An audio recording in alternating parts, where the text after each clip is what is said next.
Why your mess makes you magnetic. Welcome to the show. My name is Amber Turner. Welcome to Manifest It Like a Woman. We are here with another episode, and I'm really excited for this episode because we're talking about why your mess makes you magnetic. Your rich waters. So today's episode is something that I've really been reflecting on about this idea of grounding and how electricity and power gets brought into matter. So I really want to share this because this to me is profound, especially for a lot of women who find themselves trying to, or at least feeling like they need to be perfect. And this is why your mess makes you magnetic and why your waters are so rich with experience, with sensuality.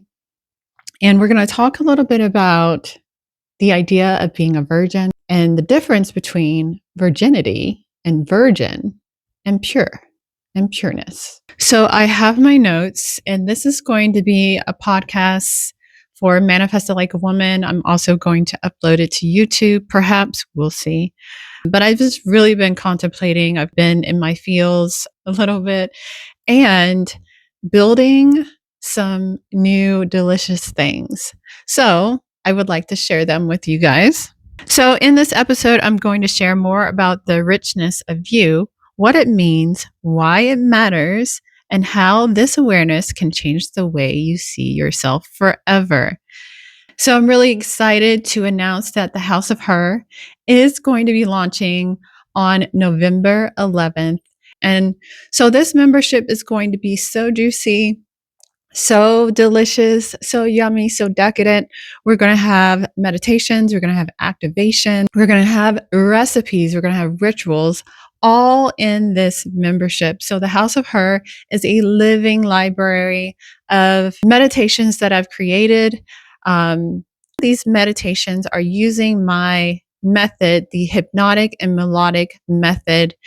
So with this meditation, it's about really getting embodied and really grounding yourself in safety. And that's what I find is really hard for a lot of women, is to ground themselves, root themselves, plug into safety.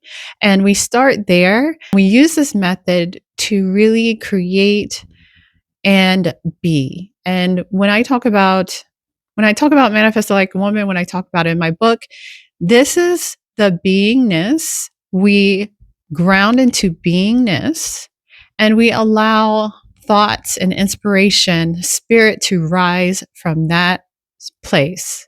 That's what the hypnotic and melodic method is all about. It is about allowing things to unfold in your life and grounding into your beingness and allowing thoughts to rise from there, inspiration to rise from there, spirit to rise from there.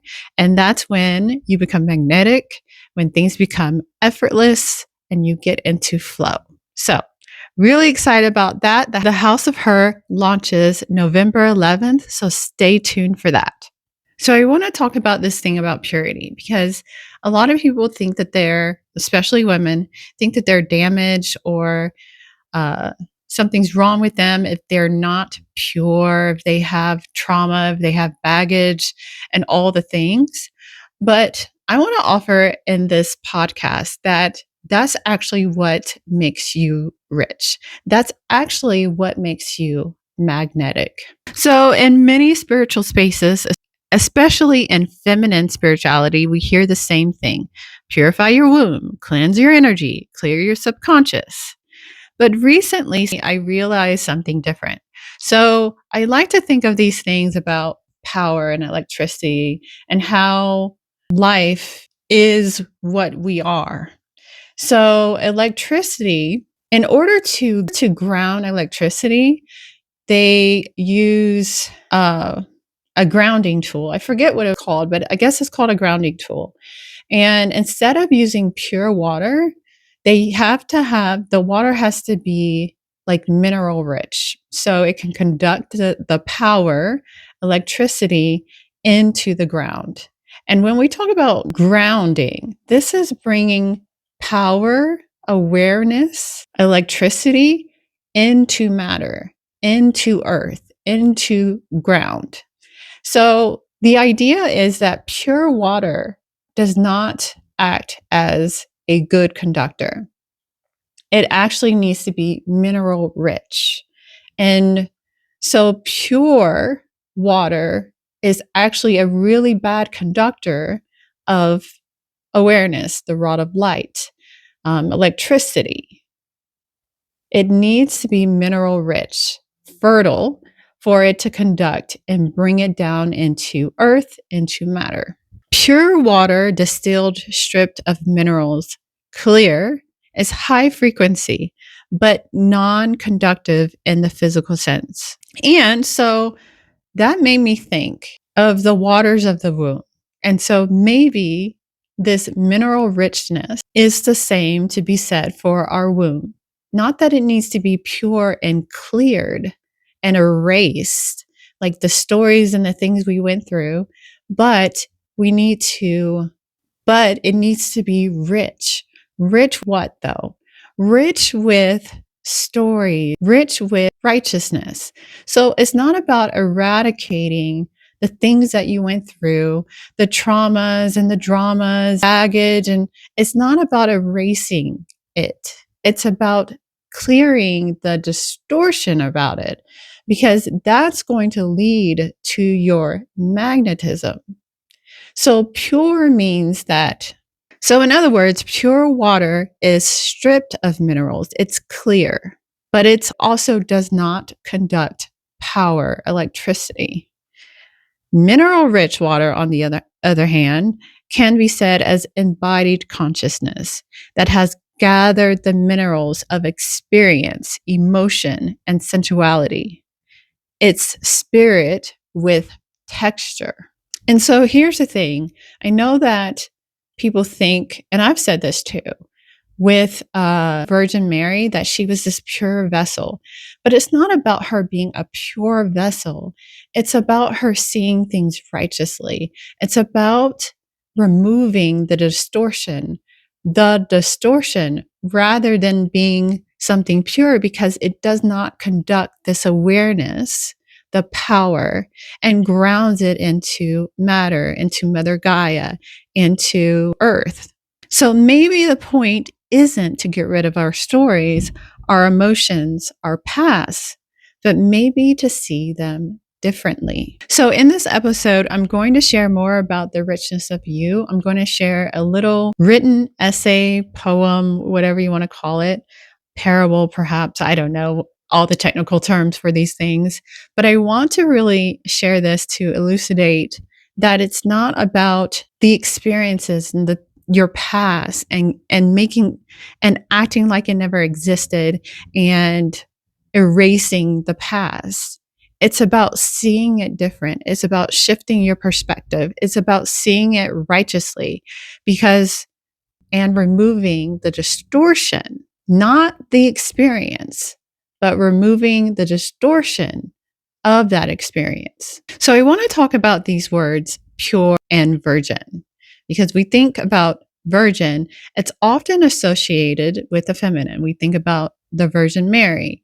It's usually associated with the feminine. So pure is more about the masculine realm. It is not about so much the feminine, because the feminine is flavorful. It is full of emotions and its richness. It's fertile, which is more virgin-like.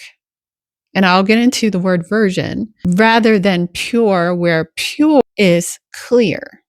Because mind, being in the more masculine realm, we're talking about mind.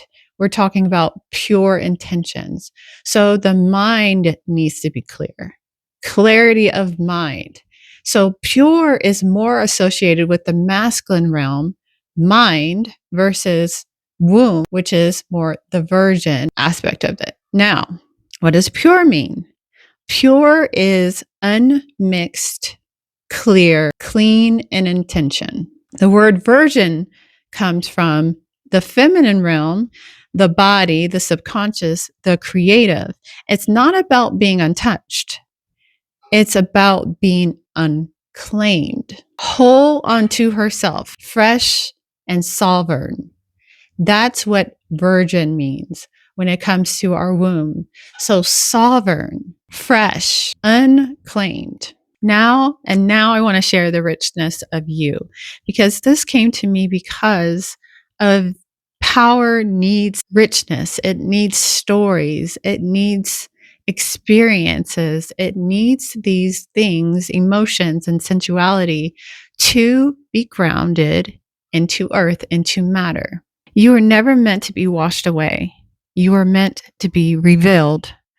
The point was never to become pure like glass, but mineral rich like the ocean, rich with life. Because power doesn't move through what is empty. It moves through what is alive, through waters touched by memory, gathered from experience. So when they told you to purify, they did not mean to erase your story. They meant to see it rightly, righteously. It's not about absence. It's about alignment. It is the place where judgment dissolves and only discernment remains. When Aphrodite bathed after love, she wasn't scrubbing herself of sin. She was reclaiming her shine. She was rinsing off distortion, returning to neutrality, so the next kiss could find her whole again.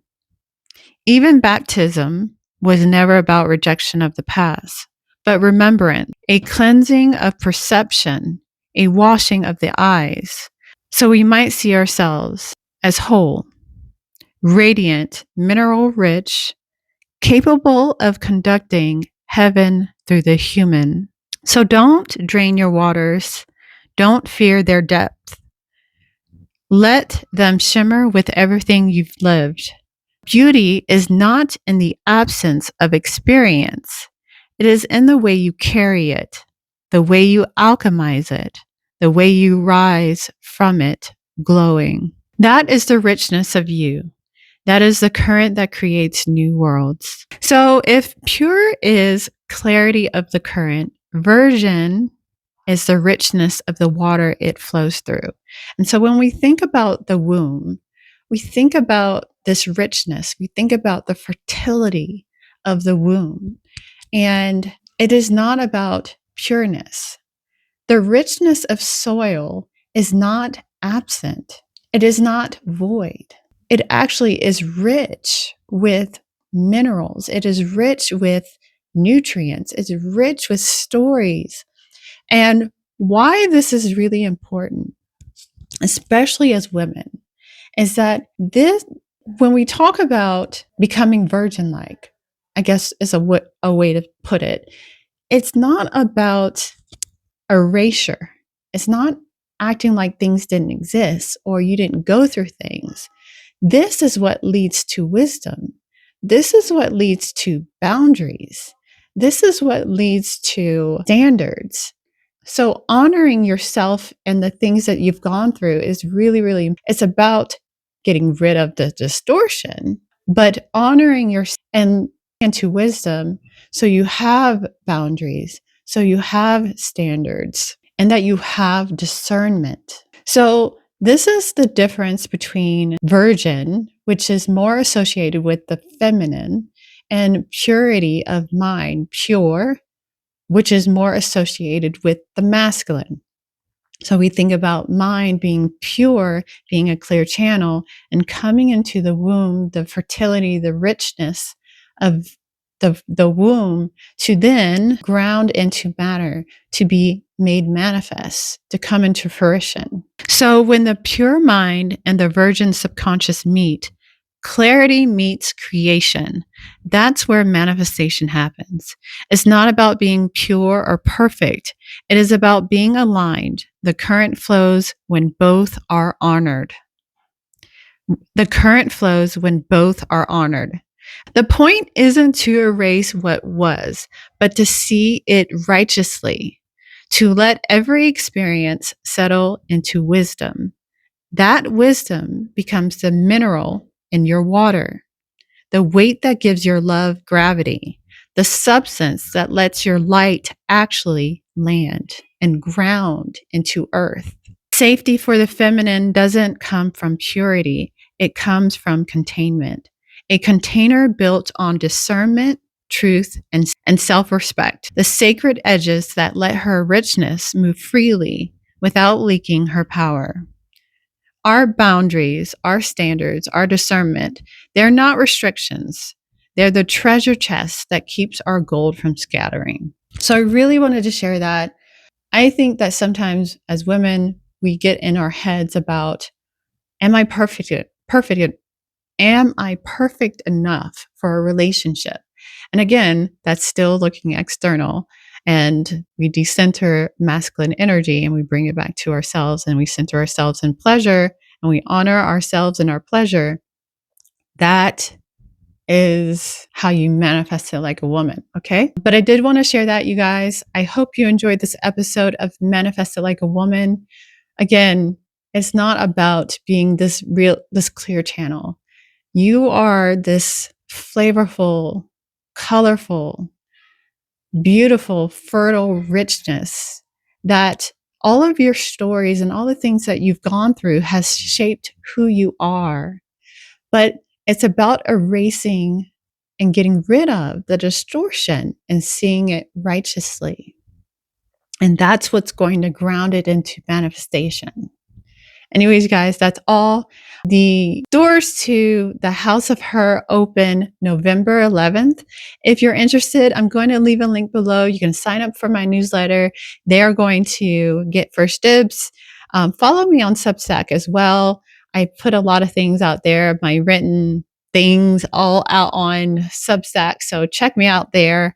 And yeah, that's all I wanted to share. And I hope you guys enjoyed this episode, and I will check you in the next one. Peace.